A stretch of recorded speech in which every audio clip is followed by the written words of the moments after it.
We all love the Interstellar movie, so today we are going to recreate the most accurate version of Gargantua, the black hole in the movie, completely from scratch.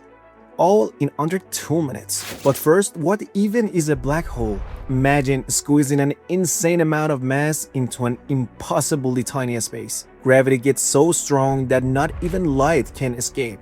And when light can escape, things start looking really weird. To bend the light, we need to create a bunch of nested spheres.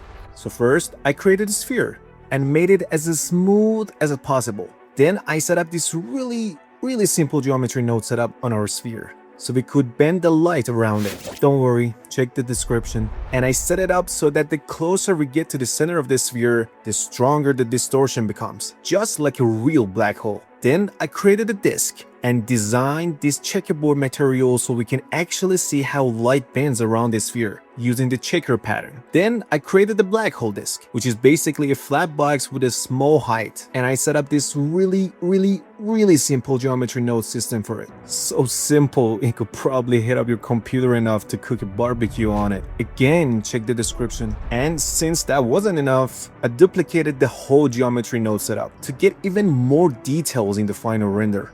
Then I choose the colors for the black hole, using 2 different color ranges to get the most natural look close to the interstellar black hole. And finally, in the compositing settings, I used glur and blur to get the most cinematic render possible.